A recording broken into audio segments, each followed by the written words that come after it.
look around your house right now. I mean, statistically speaking, if you were to open your closets or check under your bed or even like swipe through the hidden folders on your phone, you are going to find a graveyard. Oh, absolutely. A very specific kind of graveyard, too. Right. It's the final resting place of that really expensive acoustic guitar you bought 3 years ago and played maybe twice. Or, the stack of pristine, completely unread books on learning Python coding. Yeah, or the half-finished business plan just sitting in a forgotten Google Doc somewhere. We literally all have this graveyard. We do. And what is absolutely fascinating and frankly deeply frustrating is that every single one of those abandoned artifacts started with a massive surge of euphoric, unstoppable motivation. Oh, for sure. You genuinely believed you were going to master that guitar. Yes. You told all your friends about it, you had the vision, and then at some invisible, incredibly predictable point, you just completely stopped. You lost steam. Exactly. The guitar just became this silent source of guilt in the corner of your bedroom. So today, we are opening up an incredibly dense, really revealing stack of source material. It's a fantastic collection of excerpts, really. It is. It's centered around a concept called navigating the messy middle, strategies for sustained progress. And our mission for you, the listener, for this deep dive is highly specific. We want to dissect that brutal, totally demoralizing desert that exists between the thrilling start of a new goal and the triumphant finish line. Because that's the exact psychological and biological coordinate where the vast majority of human beings simply give up. Right. And we're not just going to sit here and offer platitudes about, working harder or grinding it out. No. Definitely not. The goal of this deep dive is to extract concrete, behaviorally sound strategies from these texts to actually get you through that desert. Because what happens when your initial excitement fades, it's not a moral failing. That's such an important point. It's not because you're lazy, right? Exactly. It's not because you lack some innate, magical genetic drive that successful people supposedly have. What the source material reveals is that losing steam is a hardwired, entirely predictable biological sequence. So today, we're going to unpack the underlying mechanics of exactly why this drop-off happens in the human brain and, more importantly, how to systematically override it. Yes, the overriding part is key. Okay, let's unpack this right from the starting line. The universal experience of starting something new is often called the honeymoon phase. Right, the fun part. Yeah, the really fun part. Yeah. You decide to learn Spanish or start lifting weights or launch a side hustle. You buy the gear, you download the apps. You are just riding high on this wave of pure potential. You feel invincible. Totally. So before we get into the mechanisms, I want you, the listener, to do something right now. Bring to mind one specific goal or project in your life right now where you are currently stranded in that desert. Just one specific thing. Yeah, a project where the novelty is completely dead, the initial shine is worn off, and you are just staring down a terrifying amount of tedious work. Hold that specific project in your mind for the next hour. Because everything we tear into today is custom built to get you moving again on that specific thing. Having a specific project in mind is really the best way to process this information. Because to figure out how to start moving again, we first have to understand the exact anatomy of why you stopped. Right. Why the brain just hits the brakes. Exactly. The source material spends a significant amount of time breaking down the clash between novelty and reality. And this comes down to basically basic evolutionary neurobiology. Okay, break that down for us. Well, the human brain is ruthlessly optimized to crave newness. If you look at our evolutionary history, paying close attention to novel stimuli like a new plant, a new path, a shift in the environment, that was literally what kept us alive. So it's a survival mechanism. Totally. It allowed us to find new food sources and avoid new predators. So the brain essentially pays us to seek out new things then? Exactly. And it pays us in dopamine. When you start a new activity like picking up that guitar for the first time, your brain registers a really high degree of novelty. It's like, oh, a shiny new toy. Yeah. It recognizes a new pattern, a new potential skill, and it rewards you with a massive spike of dopamine. Now, dopamine is often misunderstood simply as a pleasure chemical. Right. People think it's just about feeling good. But neurobiologically, it is a chemical of anticipation and motivation. It creates a powerful drive to pursue what is new. It literally makes the effort feel effortless. You are chemically highly energized. But I'm assuming that chemical subsidy doesn't last, Right. I mean, the brain can't just pump out high-octane motivation forever. It can't, and it absolutely won't, because the brain is also an energy-conserving organ. So it is stingy. Very stingy. The very moment a new activity transitions from being novel to being a known routine, the dopamine prediction error changes. The brain basically says, okay, we understand this environment now. It's no longer new. And so it shuts off the tap. Exactly. The moment that happens, the novelty vanishes and the free dopamine stops flowing. The chemical high evaporates almost overnight, leaving you completely exposed to the raw, unvarnished reality of the task. And that reality is usually painful. Like, the source material highlights this incredibly sharp contrast, right? Oh, yeah. It's the difference between the dream of being an amazing, stage-shredding guitar player versus the reality of sitting in a quiet room, forcing your fingers to make awkward chord shapes for an hour every single day until your skin literally blisters. The dream is pure joy. The reality is tedious, mechanical friction. Which is exactly why the author Seth Godin's concept is heavily featured in the source text. Yeah. He calls this transitional desert the dip. Right, the dip. The dip is that long, grueling, deeply unglamorous slog that kicks in the very moment the novelty dopamine runs dry.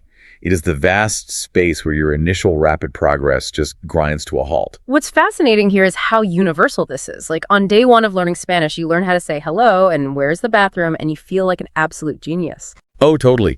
The learning curve is steep, and it's so rewarding. But by month 2, you are trying to memorize irregular subjunctive verb conjugations, and you feel like you're actually getting dumber. That is the dip. And the argument here is that the dip isn't an accident. It's actually a filter. It is the ultimate filter. Godin's argument, which the text reinforces strongly, is that the people who eventually succeed, the ones who actually become fluent, who build the company, who master the instrument, they are not operating with some secret reserve of talent or luck. Right. They are simply the individuals who have figured out how to push through the dip when everyone else logically decides to quit. The differentiator isn't genius, it's the ability to endure the messy middle when your brain is screaming at you to stop. Okay, I have to push back on that a little bit, though. Sure, go ahead. Because it sounds incredibly simple to just say, well, the successful people are the ones who don't quit. How does that actually help the listener? That's a fair point. If my brain has literally shut off the dopamine supply, and the task feels like grinding sandpaper, pure willpower isn't going to get me through a 6-month dip. Willpower depletes. It depletes very fast. So how do we actually manufacture the drive to keep going when our biology is actively working against us? That is the pivotal question, and it moves us directly into the first major mechanism the source material offers to combat the dip. And that is reconnecting with a deep why. The deep why. Okay. And it is crucial to understand that this isn't just like a motivational poster slogan. There is a rigid scientific distinction in the text between a superficial logical goal and a deep why. And it has everything to do with how the brain allocates energy. Give me an example of the difference. Yeah. Because we're always taught to be logical about our goals, right? Mm-hmm. Setting those SMART goals, making them highly practical. Right, and that is exactly where most people fail in the messy middle. The text provides a really clarifying scenario. Okay, let's hear it. A logical goal sounds like this. I want to learn Spanish so I can add it to my resume and potentially increase my earning power by 5%. Which sounds great on paper. It does. It's a rational, practical goal. And it resides in the prefrontal cortex, which is the logical, analytical part of your brain. But a deep why sounds completely different. What does that sound like? It sounds like this. I want to learn Spanish so I can have profound conversation with my grandmother in her native language before her dementia worsens, so I can truly understand who she is. Oh, wow. The difference in weight there is just staggering. The first one sounds like a chore you have to do.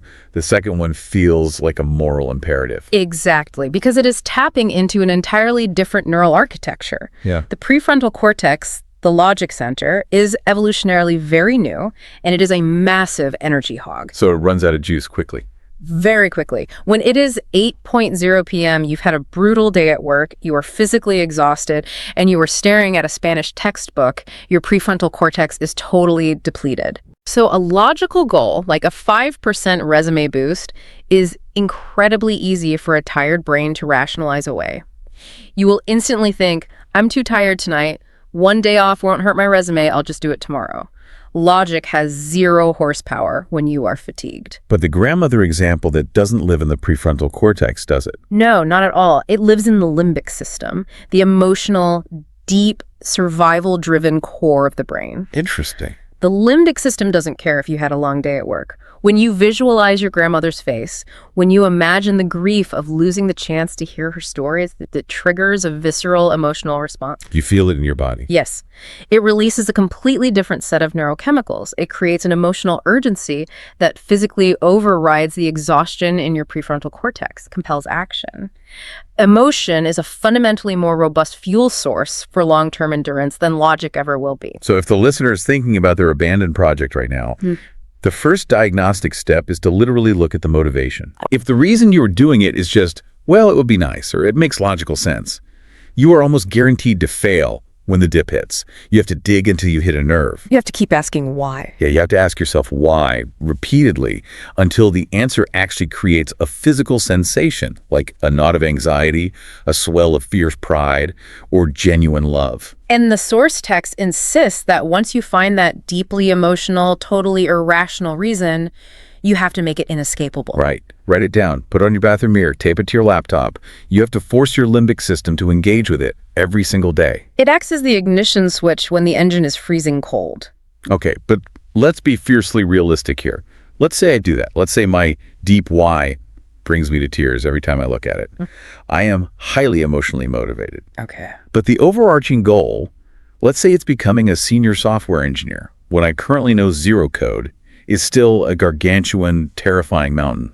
Emotion alone doesn't change the size of the mountain. No, it doesn't. And frankly, staring at a massive mountain, even if I really want to climb it, usually just triggers overwhelming anxiety for me. It makes me freeze up. Which is a completely rational physiological response. Yeah. You were describing the paralysis of the mountain, and it brings us to the second core strategy in the text. Fighting inertia by shrinking the task. Shrinking the task. Yes. When you are deeply embedded in the messy middle, the sheer scale of the final goal actually becomes a massive liability. Your brain looks at the thousands of hours of coding required, calculates the massive caloric and cognitive effort that will take, and it triggers a stress response. Like a panic alarm. Exactly. The amygdala perceives the massive effort as a literal threat to your energy reserves, and it initiates an avoidance behavior. You experience total inaction. The source material uses the concept of inertia to describe this state, which I love. And we all remember basic physics, right? An object at rest tends to stay at rest. Yeah. The friction required to move a stationary object is always higher than the friction required to keep a moving object in motion. So if I view my daily task as, I need to sit down and do 3 hours of intense Python coding, the static friction is astronomically high. It's terrifying to the brain. It feels like trying to push a 2-ton boulder from a dead stop. I'll just look at the boulder and decide to watch Netflix instead. And that failure to initiate action creates a secondary layer of guilt, which ironically makes the boulder feel even heavier the next day. Oh, the guilt spiral is the worst. It really is. This is where the text introduces a highly specific tactical countermeasure. You don't try to shove the boulder. So what do you do? You alter the requirement so drastically that the brain's threat response doesn't even activate. You shrink the task until it is, in the exact words of the text, ridiculously small. Define ridiculously small, because I feel like the self-help world is full of advice like, just do 10 minutes. But when I'm truly stuck, even 10 minutes feels like a massive imposition. The authors argue that 10 minutes is still too big. Really? Yeah. The text argues that the micro goal should be comically small. It should be an action that requires virtually zero cognitive load. If the paralyzing goal is, I need to study Spanish grammar for an hour, you shrink it to, I will simply open the textbook and leave it open on my desk. Just opening it. Just opening it. Or I will put my headphones on and press play on one single audio lesson. Okay, I have to play devil's advocate here. Yeah. Does opening a book actually teach you Spanish? Does listening to the first 5 seconds of a podcast actually inch you closer to fluency? I know how it sounds. It sounds like we are just coddling ourselves. If I only commit to putting on my running shoes, I'm not actually running. How does doing something that microscopic yield any real compounding results? It's a vital question. But the utility of the ridiculously small step is not the step itself. It is the fact that it breaks the static friction. It is a neurological Trojan horse. When you tell your brain, we are only going to put the running shoes on and then we can stop, the amygdala doesn't flag that as a massive energy expenditure. There is no stress response. There is no resistance. So you put the shoes on. And then what? And then you are in motion. You have successfully shifted from static friction to kinetic friction. And human behavior proves time and time again that once you have the shoes on, the cognitive cost of taking them off and sitting back on the couch is actually higher than the cognitive cost of just opening the front door and walking outside. Oh, that's so true. Once you press play on the podcast, you usually just keep listening and tricked your brain into starting. Exactly. You bypass the alarm system entirely. So the true objective in that moment of deep resistance isn't massive achievement. It isn't to master a new coding language in one sitting. The objective is simply not quitting. Precisely. It is about maintaining the behavioral chain. The source text has a brilliant summary of this. Make it too small to fail. Make it too small to fail. I like that. In the messy middle, a 0 is your worst enemy. A 0 means the habit is actively decaying.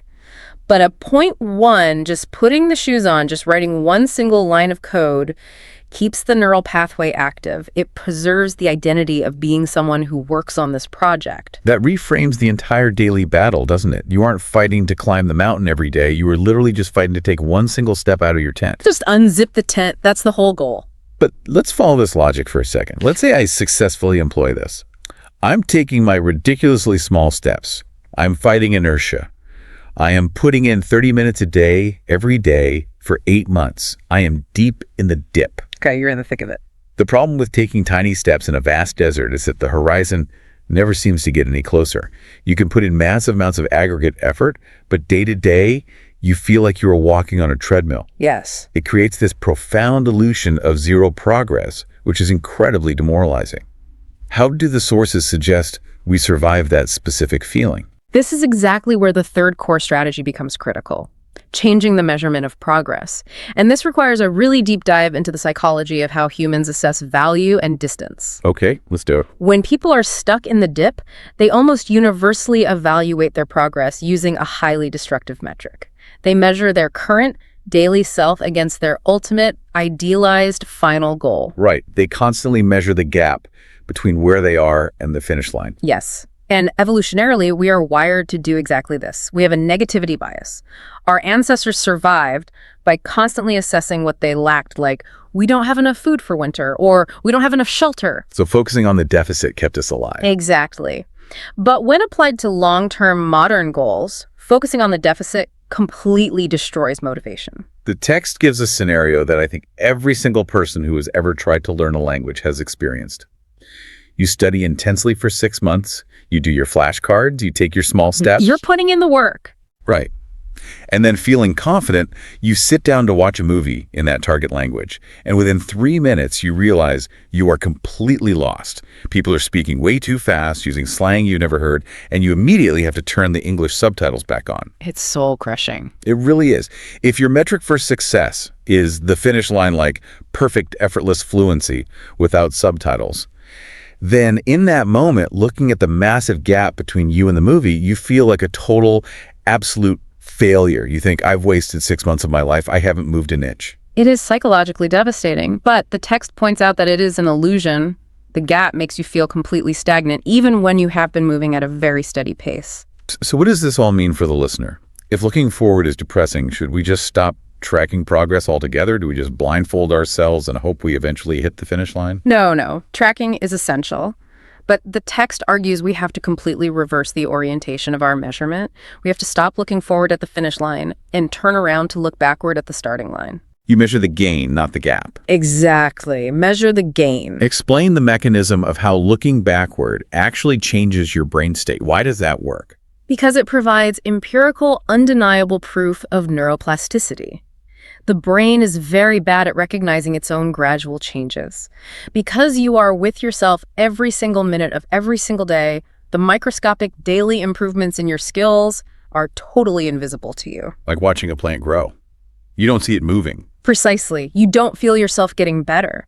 But the text suggests highly tangible interventions to force your brain to acknowledge the growth. Don't just reminisce about how bad you used to be. Look at the hard data. What does that look like in practice? Open up a notebook from your very first week of learning the language. Look at the incredibly basic, elementary mistakes you were making. Mistakes that your brain now considers trivially easy to avoid. Or Even more jarringly, listen to an audio recording of yourself speaking the language from a year ago. That is such a visceral shock. Have you done that? Oh yeah. Whenever I've done that, the first 5 seconds are pure horror. You cringe at your own terrible accent, the agonizingly slow pace, the lack of vocabulary. But almost immediately, that horror transforms into profound relief and shock. You realize, wait, I sound entirely different now. I actually have learned an incredible amount. That shock is literally the sound of your brain updating its internal model of reality. It shatters the illusion of zero progress. It gives your limbic system the reward it needs to keep going. It proves that all those boring, ridiculously small steps are actually depositing skills into your bank account. Exactly, even if you couldn't feel it happening on a random Tuesday morning. There is a crucial subpoint the text makes here about the nature of this progress, though.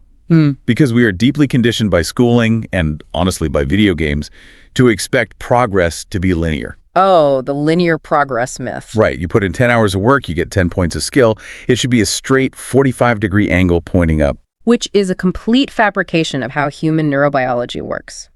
True skill acquisition is highly nonlinear. It is a very jagged line. You will have a week of massive breakthroughs where everything clicks, followed by 3 weeks where you feel entirely stagnant or even feel like you are regressing. Like you're getting worse. Right. The text stresses that moving slower in the messy middle doesn't mean you are permanently stuck. It is just the natural friction of the learning curve. That is a deeply comforting way to reframe it. But, and I want to challenge this, because looking back at the starting line is a great way to prove that you have grown in the past. Sure. But what happens when the feeling of being stuck isn't an illusion? What happens when you aren't just moving slowly, but you have genuinely hit a brick wall? When you really are stuck. Exactly. You are putting in the hours, you are looking at your past progress, but for the last 3 months, your skills have absolutely flatlined. Your guitar speed hasn't increased by a single BPM. Your coding remains basic. This shifts our discussion from the perception of being stuck to the very real biological reality of the plateau. Ah, the plateau. The plateau is the graveyard within the graveyard. It is the specific location where the most dedicated people finally break and quit. And it brings us to the 4th major framework in the source material: embracing the plateau and deploying deliberate practice. Okay, let's start with that word embrace. Because frankly, hitting a plateau is terrifying. The natural assumption is that a plateau is the ultimate sign of failure. You think, well, this is it. I've reached my genetic ceiling. Yeah. I am simply not smart enough or coordinated enough to get any better than this. That's the default narrative, yes. So why on earth would the text tell us to embrace that? Because the interpretation of the plateau as a failure is scientifically backward. If we look at the cognitive science of skill acquisition, a plateau is actually a biological necessity. It is an indicator of success. Wait, a lack of forward progress is a sign of success. Explain the biology there. What is the brain actually doing during a plateau? It's doing heavy construction. When you are rapidly acquiring a new skill, your brain is frantically forming new neural pathways. But it cannot sustain that frantic pace of novelty indefinitely. It physically requires a period of stabilization. It has to lock it in. Exactly. During a plateau, your brain is engaged in a process called myelination.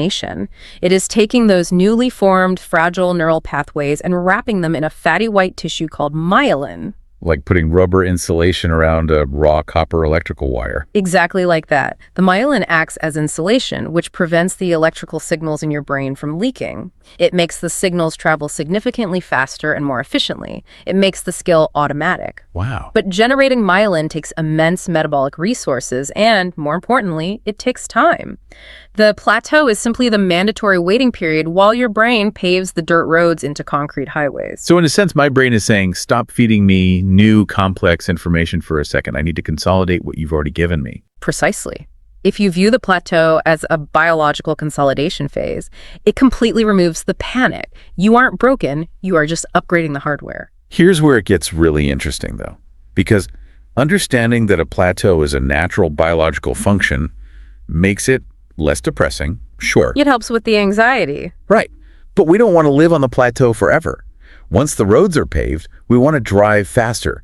We want to break through to the next level of mastery. How do we shatter the ceiling once the brain is done resting? This is where the text pivots to what might be the most uncomfortable but absolutely necessary advice in the entire document. It introduces deliberate practice. deliberate practice. Yes, because when most people hit a plateau, their instinct is to just increase the volume of their current routine. If they're stuck learning French, they just listen to an extra hour of French podcasts. If they're stuck at tennis, they just hit 100 more balls exactly the same way. Just doing more of what they already know. Yes. And the text makes a razor-sharp, vital distinction between passive practice and deliberate practice.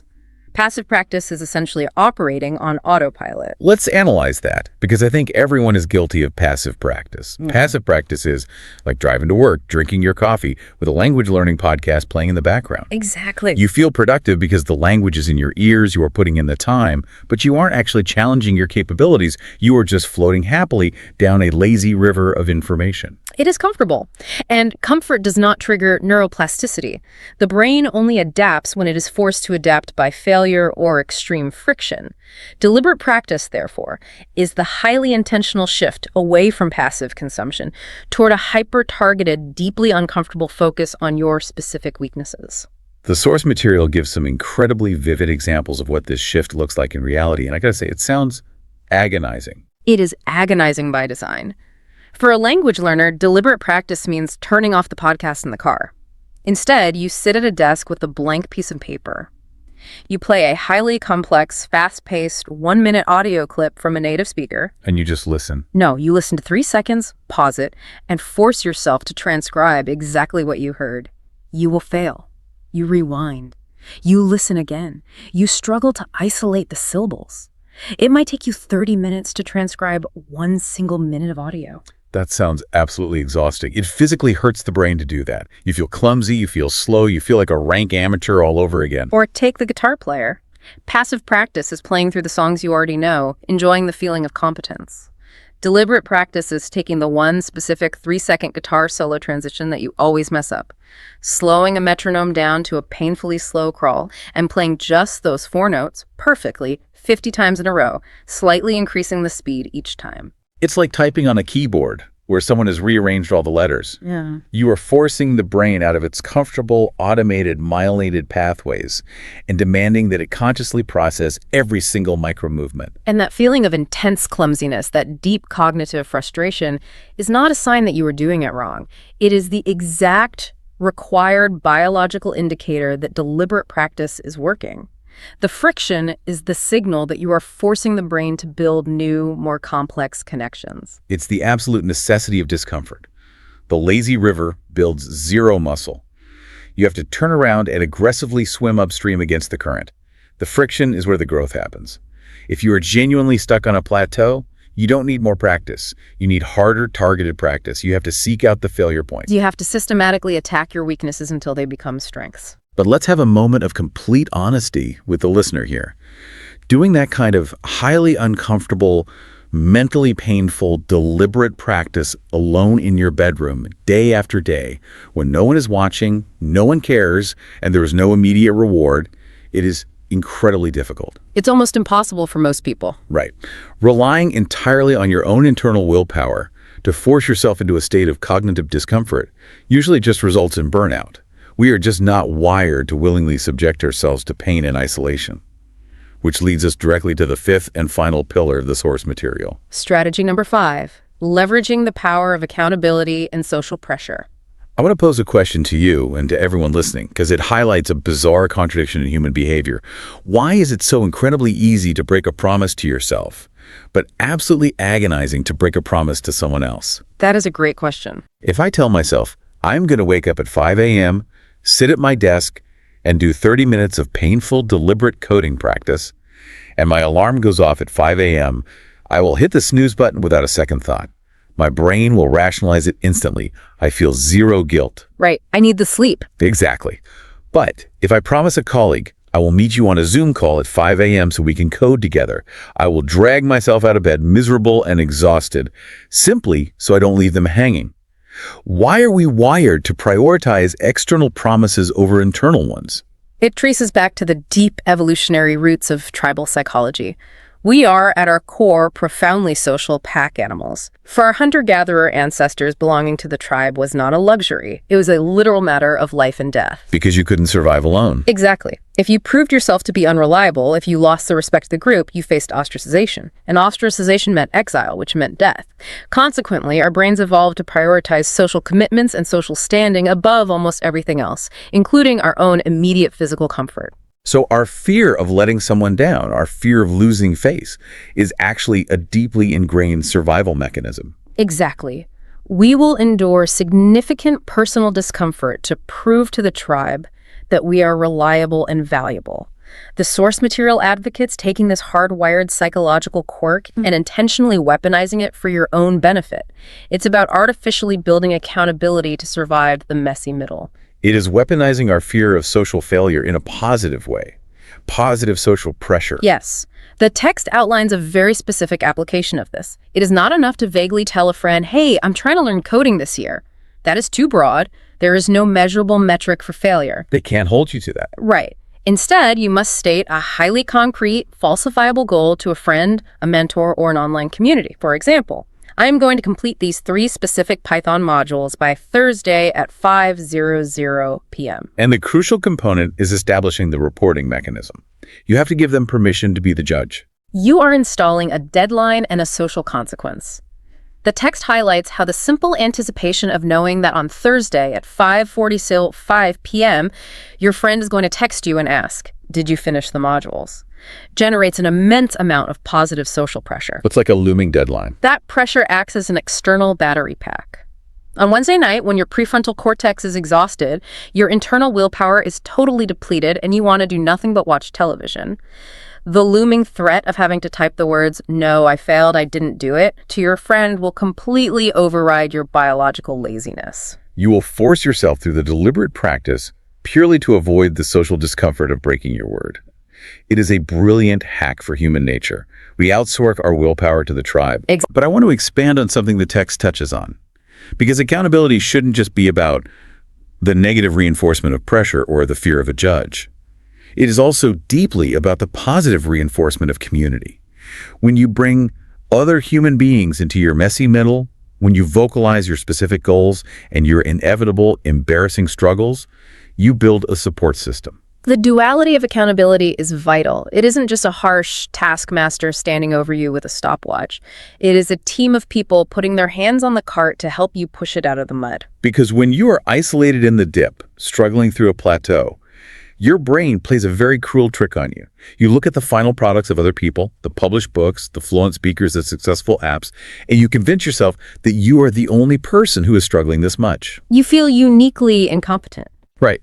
You assume everyone else is a genius who coasted to the finish line, and you are uniquely broken. But when you report to a community and you swallow your pride and say, I am really struggling with this specific coding problem, I feel completely stupid, you suddenly have 5 other people chiming in saying, oh my God, I spent 3 weeks crying over that exact same problem last year. It's incredibly hard. Here's the specific workaround that finally made it click for me. Sharing the struggle shatters the illusion of isolation. It normalizes the difficulty. And from a psychological standpoint, when a difficulty is normalized, when you realize that pain is just the standard entry fee, not a sign of your personal inadequacy, it becomes infinitely easier to endure. Absolutely. The tribe provides pressure to keep you moving, but it also provides the tactical advice and emotional encouragement to ensure you don't break down along the way. So if we look at the entire map we have just drawn from the source material, we have these 5 robust pillars to survive the desert. Let's recap them. First, bypassing logic to find a deep, emotional why. Second, fighting the amygdala's threat response by shrinking the task to fight inertia.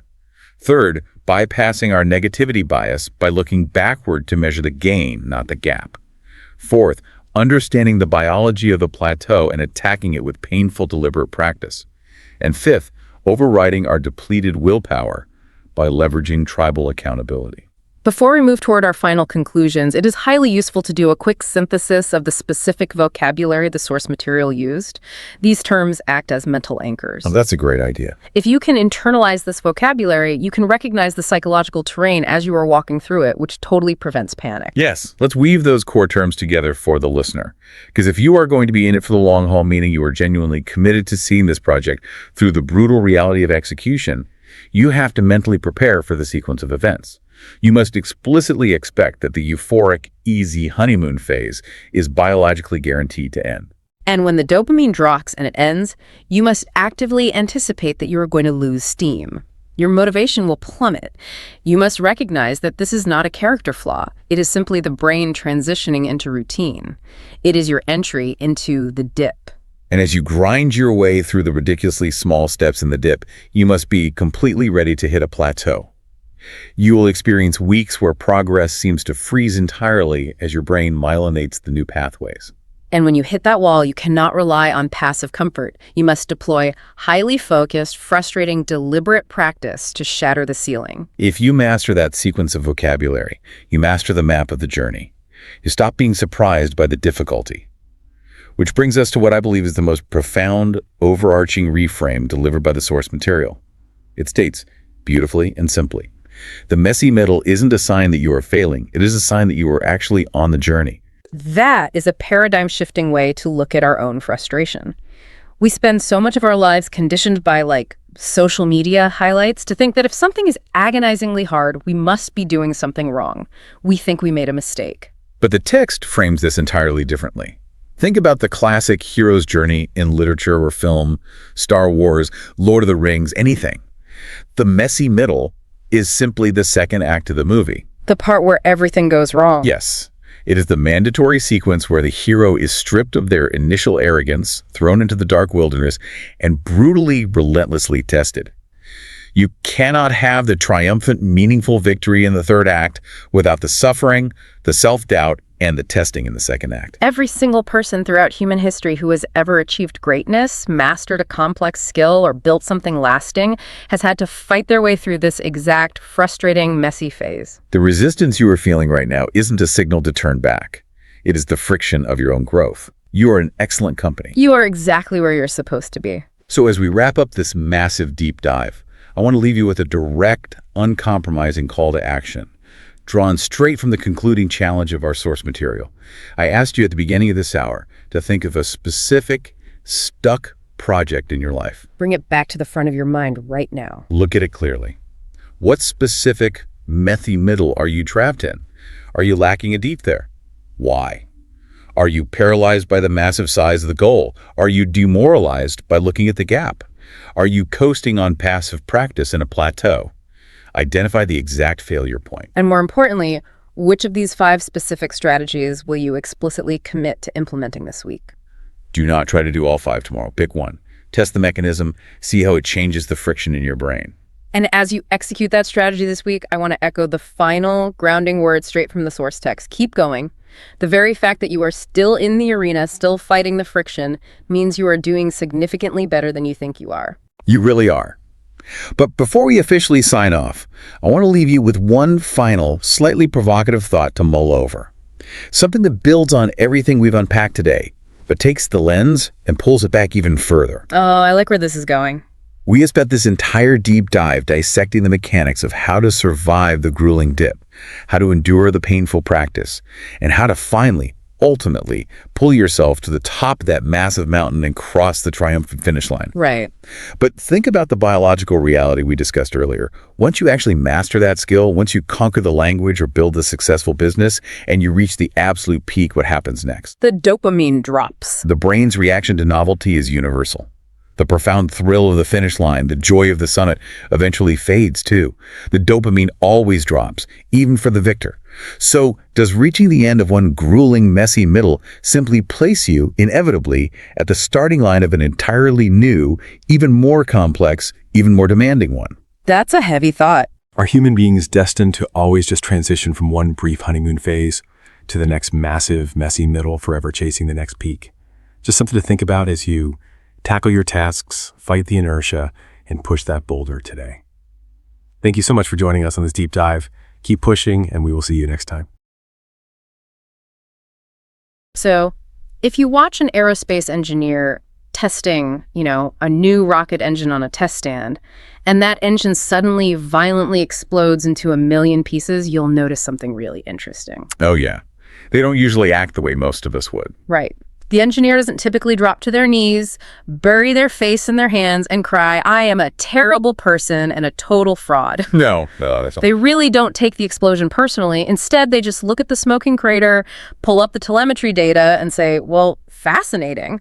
The pressure valve gave way at exactly 4,000 degrees. Exactly, because to the engineer, the explosion isn't a moral judgment. It's simply a mechanical inevitability of pushing a highly complex system to its extreme limits. It's just math to them. Right. The explosion is literally just a data point. But when it comes to our own lives, right, like our own projects or our learning journeys, we rarely act like that engineer. Oh, we are terrible at it. We really are. We tend to treat the smoking crater of a failed project as this deep personal tragedy.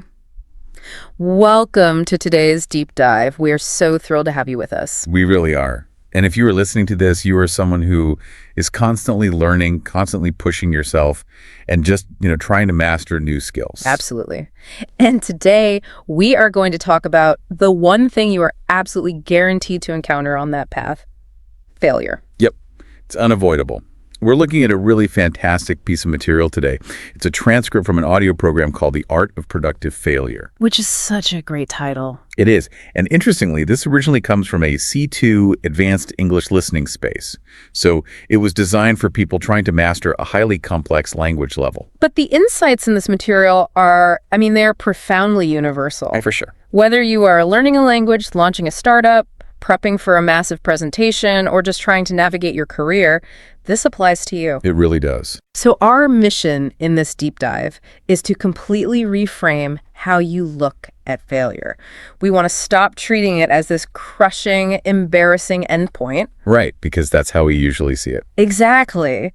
And instead, discover how to use it as a precise mechanical tool to get better and faster at whatever it is you are trying to master. Because anyone who has ever tried to learn something difficult, they know all about the messy middle. Oh, the messy middle. It's the worst. It really is. You start out with all this enthusiasm, you have a clear vision, but eventually you hit that midpoint where the initial excitement just sort of fades. The complexity ramps up. Yeah, and it becomes incredibly tough to keep going. And the absolute hardest part of that messy middle is when, despite your absolute best efforts, you just fall flat on your face. Yep. You did the work, you prepped, you put in the hours, and it still blew up on the test stand. Which brings us to a core philosophical shift from the source. The goal of a learner is not to figure out how to avoid failure. Yeah. That is honestly a fool's errand. Right. The goal is to learn how to fail productively. But before we can actually use failure as a tool, we have to figure out why we are so terrified of it in the first place. Why is the human default setting to avoid failure at all costs? Well, the source breaks this down beautifully. It basically comes down to a potent mix of evolutionary psychology and societal conditioning. Okay, that makes sense. Think about how we are raised and educated, right? In a traditional school environment, you take a test, and if you get things wrong, you receive an F. The dreaded red ink. Exactly. Okay. And that F is not presented as a temporary state or like a helpful piece of feedback. It is presented as a definitive permanent mark. It quite literally goes on your permanent record. Right. It is a final judgment on your ability in that moment. There's no, hey, try again tomorrow and we'll replace the grade.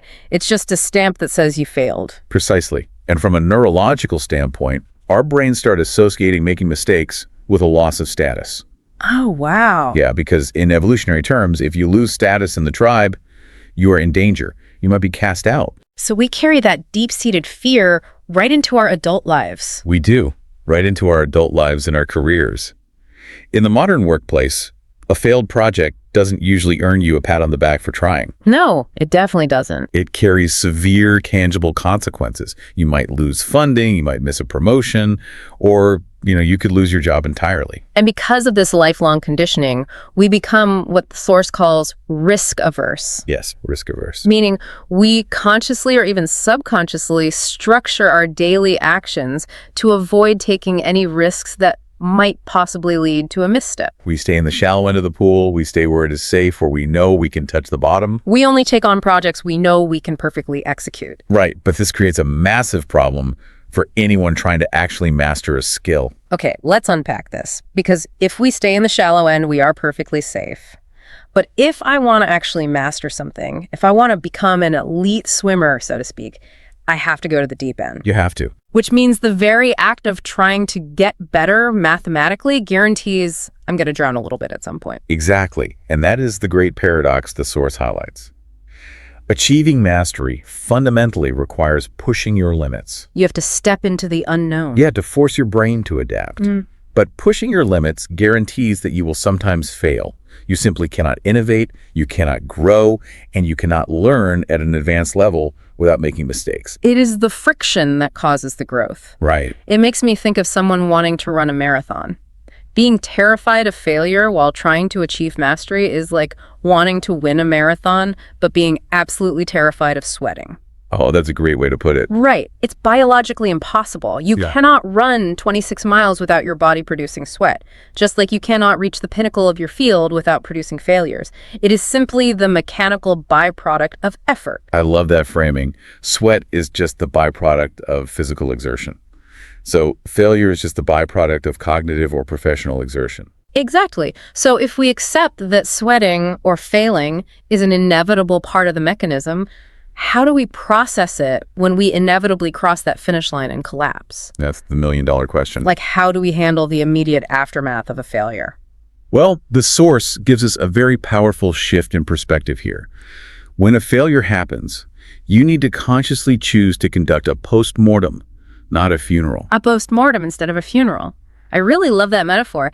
The emotional difference between those two things is massive. It is. Let's look at the psychology of a funeral. A funeral is all about mourning something that is dead, gone, and buried. It's an emotional end. Right. You wear black, you cry, you whisper, and you close the book on whatever was lost. When we fail, we instinctively throw a little funeral for our ego. We feel so much shame. We do. We just want to bury the setback as quickly as possible. We shove the bad test score in the bottom of a drawer, or we immediately close a laptop after a bad Zoom presentation. Because looking at it makes us feel that evolutionary threat of losing status. We want to hide it from the tribe. Exactly. We bury it so we don't have to look at it.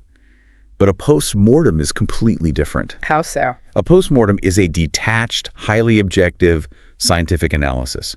It's conducted to determine the exact cause of death. The goal isn't to mourn. Right. The goal is to understand the mechanics of what went wrong so that it can be prevented in the future. You don't bury the failure in the dark. You put it under the bright, sterile lights of an operating room and you dissect it. Precisely. So how does the listener actually perform a postmortem on, say, a failed marketing campaign or a bombed job interview? The source outlines a sequence of highly objective questions you can ask yourself to guide this process. First, what were the exact steps that led to this outcome? Okay, so just the facts. Just the facts. You lay out the timeline without any emotional adjectives. Second, what were my assumptions going into this? I see. Third, which of those specific assumptions was wrong? And finally, the most actionable question. What single mechanical thing can I change in my process for next time? I can really see how isolating it like that is so effective. It forces you to shift away from toxic self-criticism. Exactly. Because if you're asking which assumption was wrong, you aren't asking why am I so stupid? You are viewing the failure purely as data. Yes. But let me push back a little here because we are still human. Fair enough. It's easy to say, be an objective scientist, but when my face is still flushed red with embarrassment from a terrible presentation, I mean, how do I stop that emotional wave of anger or shame from clouding my ability to collect the data? It's a great point. And the source makes it vital to understand that the goal isn't to become a sociopathic robot who feels nothing. Well, that's a relief. Right. It is entirely natural to feel the sting of failure. The psychological trick is to separate the emotional reaction from the analytical process. How do you do that? You literally schedule them apart. Allow yourself to feel the sting. Take a walk, vent to a friend, feel the frustration. Give it some space. Exactly. But then you consciously put on the lab coat. You sit down and say, okay, that hurt. The emotional wave has passed. Now, where's the data? Because data is the most valuable resource you have for improvement. Absolutely. But if we are treating our failures as data points, we have to recognize that not all data is created equal. Some failures are actually just a waste of time. We really have to categorize our mistakes. This is a crucial distinction in the transcript. Not all failure is worthy of a complex postmortem. We need to distinguish between sloppy failure and intelligent failure. Sloppy versus intelligent. Okay, what's sloppy failure? Sloppy failure is exactly what it sounds like. It's a failure born of laziness, inattention, or just cutting corners in a process you already know how to do perfectly well. It's like failing to bake a cake because you just didn't bother reading the recipe. Right. You already knew how to read, the recipe was right there. You just rushed through it and put in salt instead of sugar. Precisely. You didn't push any boundaries. You didn't try a new experimental baking technique. You just ignored the basic instructions. So it's useless. Totally. Sloppy failure yields absolutely zero new learning. It's just negligence. It's entirely avoidable. And frankly, it's the kind of failure you should be using discipline and focus to eliminate from your life entirely. But intelligent failure, that is a completely different mechanism. It is. Intelligent failure happens right at the bleeding edge of your limits. It happens at the frontier of your current knowledge, where you are actively stretching your capabilities. Give me an example from the source. Well, for a language learner, it might be trying to use a highly complex new grammatical structure in a fluid conversation and getting it completely scrambled. Right. Or in a professional setting, it's experimenting with a brand new presentation software or a bold new sales technique that you've never tried before and having it fall a bit flat with the audience. Here's where it gets really interesting. This framework doesn't just tolerate failure, it actually gives the listener explicit permission to fail. It does. In fact, it demands it. If your goal is mastery, your goal is not zero failure. Your goal is to use focus to eliminate the sloppy failures while actively and intentionally seeking out the intelligent ones. It completely flips the script. Yeah. Intelligent failures are the only failures worth having. So true. If you look back at your last month of work or study and you haven't experienced a single intelligent failure, it is a mathematical certainty that you are playing it too safe. You are just treading water in the shallow end. Exactly. But, even if I know I should seek out intelligent failure, and even if I know it's good data, it still stings in the moment. It does. And that brings us to a huge psychological hurdle. Why does it hurt so much? It's because we tie our self-worth directly to our output. Yes, the source spends a lot of time on this human tendency to internalize failure. Internalizing it. Right. When we internalize an event, we absorb it so deeply that it bypasses our logic and fuses to our core identity. Oh, man. We don't just say, the project failed. We say, I am a failure.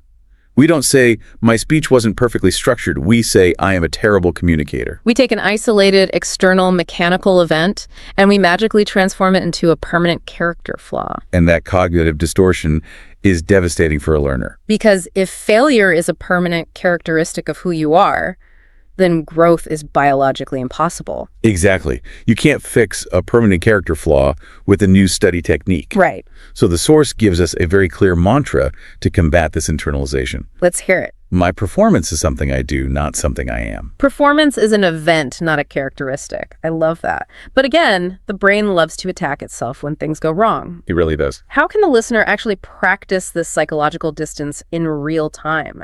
When they're sitting at their desk, staring at a rejection letter, how do they physically stop that fusion from happening? There is a fascinating practical tool for this, known as cognitive diffusion. Cognitive diffusion, okay. You use language to decouple yourself from the result. It's a very deliberate linguistic shift. Like changing the words you use. Yes. You have to actively train yourself to change the words you use, especially inside your own head.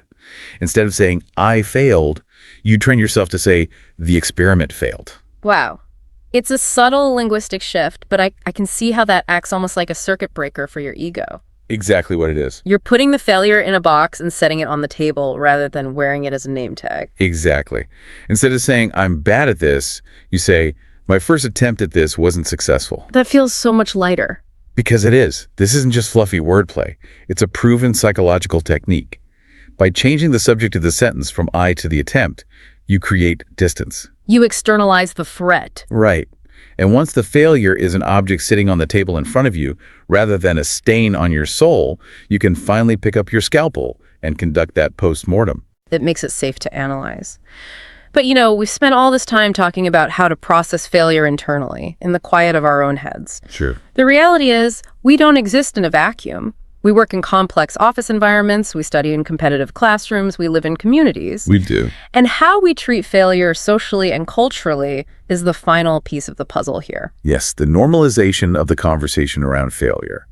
And this is where we have to look critically at the cultures we participate in and the cultures we help create. Right. Because the source points out that many companies and organizations just pay lip service to learning from failure. Paying lip service, meaning they express verbal support for something without taking any real action to back it up. Right. A company might have glossy posters on the wall that say, innovate and take risks. We've all seen those. But the culture is entirely different. The moment an employee tries something new and it fails, their bonus is cut, they are passed over for a promotion, or they are publicly reprimanded in a meeting. So they say they support intelligent failure, but they actively punish the people who produce it. Exactly. And that creates a toxic culture of fear. And going back to what we said earlier about the tribe, if the tribe punishes failure, everyone's biological instinct will be to hide their mistakes. Of course. They'll sweep the data under the rug and nobody learns anything. So how do we break that cycle? I mean, how do we build a better culture in our teams or our families? It starts with creating what organizational psychologists call psychological safety. And that requires immense bravery, particularly from people in charge. Oh, for sure. The bravest thing a person can do, especially a leader, a teacher, or a respected peer, is to openly and analytically talk about their own setbacks. Yeah, when the boss stands up at the front of the room and says, hey team, I tried this new strategy last quarter and it was a complete disaster, and here's the data on why my assumptions were wrong. It completely changes the temperature of the room. It instantly diffuses the tension. Because it signals to everyone else in the room, it is safe to try and fail here.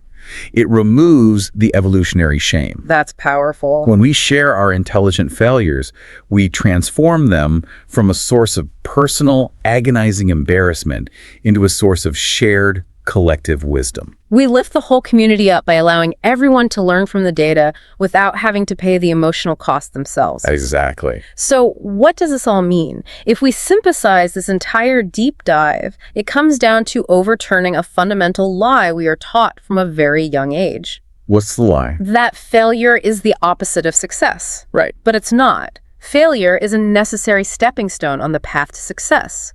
There is an incredible concept from the source that perfectly encapsulates this. Failure is simply the tuition you pay for wisdom. I absolutely love that phrase. It is the cost of entry for mastery. You can't get the wisdom for free. No, you have to pay the tuition, and that tuition is paid in the currency of intelligent, analyzed failures. So let's quickly recap the 4 tools we've explored today so you can put them right into your arsenal. Good idea. First, when things go wrong, let the emotional wave pass. Then conduct a post-mortem, not a funeral. Dissect the timeline for data. Second, ruthlessly eliminate sloppy failure through discipline, but actively seek out intelligent failure at the absolute edge of your abilities. Third, decouple your identity from your results. Remember the linguistic circuit breaker. The experiment failed, not me. And fourth, normalize the conversation. Share your setbacks openly to create psychological safety for yourself and those around you. Once you integrate these concepts, it really becomes a complete paradigm shift. The world stops being a minefield and starts becoming a laboratory. It really does. So we want to call on you, the listener, right now. Think about your own journey, whatever it is you're trying to master at this exact moment in your life. What is a recent intelligent failure you have experienced? Yeah, when was the last time you purposefully pushed your limits, fell flat on your face, and what crucial, valuable piece of data did that test stand explosion teach you? And as you reflect on your own recent journey, I want to leave you with a final provocative thought that builds on everything we've just discussed. Oh, I like the sound of this. We spent this entire time talking about how to dissect your own failures. But what if you applied the exact same post-mortem strategy to other people's successes? Oh, wow. Wait, applying a post-mortem to success. That's fascinating. Think about the mechanics of it. If failure is just neutral data, then success is just neutral data too. Right. The next time you see someone achieve something you desperately want, maybe a colleague gets a massive promotion, or someone delivers a flawless keynote speech, or a competitor launches a brilliant product, instead of feeling envious or intimidated, what if you put on the lab coat? Oh, I see where you're going. What if you coldly and objectively dissected the hidden intelligent failures they likely had to endure to get to that level of polish? By reverse engineering their success, you might just find the exact blueprint of productive failures you need to endure yourself. Exactly. They paid the tuition, and you can study their notes. That is brilliant. Remember, you are the lead engineer of your own life. When the engine blows up, don't mourn the metal. Grab your clipboard, collect the data, and build a better rocket.